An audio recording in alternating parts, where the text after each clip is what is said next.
നമസ്കാരം. കോൺഗ്രസിനും U D എഫിനും പ്രതിപക്ഷ നേതാവിനുമെതിരെ രൂക്ഷ വിമർശനവുമായി ബി.ജെ.പി. സംസ്ഥാന അധ്യക്ഷൻ കെ. സുരേന്ദ്രൻ. പ്രതിപക്ഷ നേതാവ് വി ഡി സതീശൻ്റെ തലയിൽ കളിമണ്ണാണെന്ന് സുരേന്ദ്രൻ പരിഹസിച്ചു. കേന്ദ്ര ബജറ്റുമായി ബന്ധപ്പെട്ട് കേന്ദ്ര സർക്കാരിനെതിരായ സംസ്ഥാന സർക്കാരിൻ്റെ നറേറ്റീവിന് കുടപിടിക്കുന്ന പ്രതിപക്ഷം വെറും മണ്ടന്മാരാണ്. യു ഡി എഫിൻ്റെ ഏറ്റവും മണ്ടന്മാരായ നേതൃത്വമാണ് ഇതെന്നും കോഴിക്കോട്ട് വാർത്താസമ്മേളനത്തിൽ അദ്ദേഹം പറഞ്ഞു. എൽ ഡി എഫിൻ്റെ ഏക തുറുപ്പുചീട്ട് കേന്ദ്ര അവഗണന എന്ന വാക്കാണ്. അതിന് വളം വെച്ച് കൊടുക്കുന്ന പ്രതിപക്ഷമാണ് ഇവിടെയുള്ളത്. വി ഡി സതീശൻ്റെ തലയിൽ കളിമണ്ണാണ്.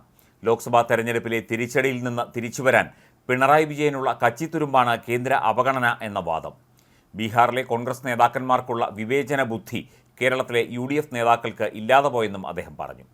കോഴിക്കോട് റെയിൽവേ സ്റ്റേഷൻ്റെ വികസനത്തിൻ്റെ പേരിൽ എം കെ രാഘവനൊക്കെ വയ്ക്കുന്ന ഫ്ലക്സ് ബോർഡുകൾ മോദി ബജറ്റിൽ അനുവദിച്ച തുകയാണെന്നും കെ. സുരേന്ദ്രൻ പറഞ്ഞു. പ്രളയ ദുരിതത്തിന് അനുവദിച്ച തുക ഇതുവരെ കേരള സർക്കാർ ചെലവഴിച്ചിട്ടില്ല. ഇത് പ്രതിപക്ഷ നേതാവിന് അറിയാമോ? കേരളം എവിടെയാണ് അവഗണിക്കപ്പെട്ടത് എന്ന തുറന്ന സംവാദത്തിന് U D F L D F നേതാക്കൾ തയ്യാറുണ്ടോ എന്നും അദ്ദേഹം ചോദിച്ചു. യു ഡി എഫ് സ്വയം കുഴി തോണ്ടുകയാണ്. ഭരണപക്ഷത്തിൻ്റെ ബി ടീമാണ് പ്രതിപക്ഷം. അവഗണന ഉണ്ടെങ്കിൽ ബജറ്റ് ചർച്ചയിൽ കേരളത്തിലെ എം പിമാർ ചൂണ്ടിക്കാണിക്കട്ടെ എന്നും കെ. സുരേന്ദ്രൻ പറഞ്ഞു. ഈ വർഷം ഏറ്റവും കൂടുതൽ തുകയാണ് സംസ്ഥാനത്തിന് കേന്ദ്രം നീക്കിവച്ചിരിക്കുന്നത്. നികുതി ഇനത്തിൽ മാത്രം 3000-ലധികം കോടി രൂപയാണ് കേരളത്തിന് അധികം അനുവദിച്ചത്. 300 കോടി മുതൽ 400 കോടി വരെയാണ് UPA-യുടെ കാലത്ത് കേരളത്തിന് റെയിൽവേക്ക് അനുവദിച്ചിരുന്നത്. ഇത്തവണ 3011 കോടി രൂപയാണ് കേരളത്തിന് റെയിൽവേ വികസനത്തിന് കിട്ടിയത്. കേരളത്തിലെ കേന്ദ്ര സ്ഥാപനങ്ങൾക്ക് കിട്ടിയ വിഹിതം ചരിത്രത്തിലെ ഏറ്റവും കൂടുതലാണ്.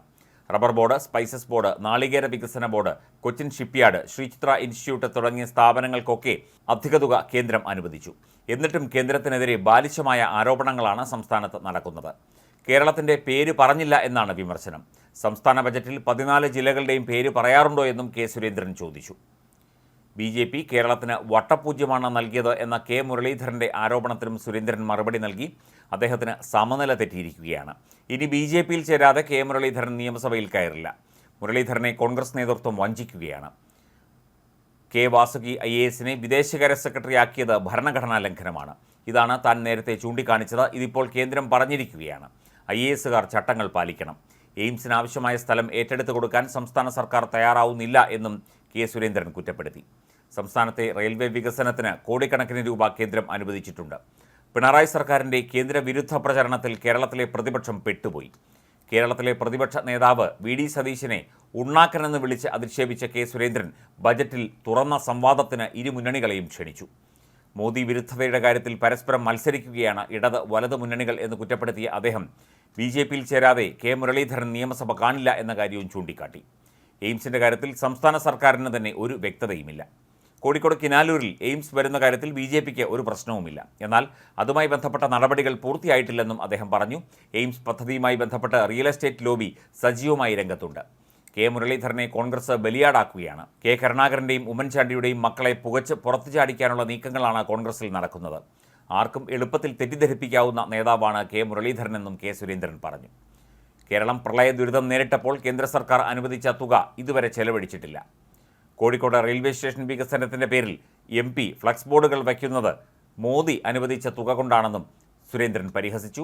ബജറ്റിൽ വിവിധ സ്ഥാപനങ്ങൾക്ക് കൃത്യമായ തുക കേരളത്തിനു വേണ്ടി നീക്കി വെച്ചിട്ടുണ്ട് എന്ന കാര്യവും സുരേന്ദ്രൻ സൂചിപ്പിച്ചു.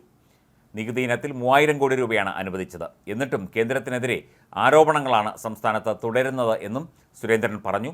ബജറ്റ് അവതരണം എന്താ അന്താക്ഷരിയാണോ? കേരളത്തെ എങ്ങനെയാണ് അവഗണിച്ചത് എന്ന കാര്യം ഇടത് വലത് മുന്നണികൾ വ്യക്തമാക്കണമെന്നും കെ. സുരേന്ദ്രൻ ആവശ്യപ്പെട്ടു.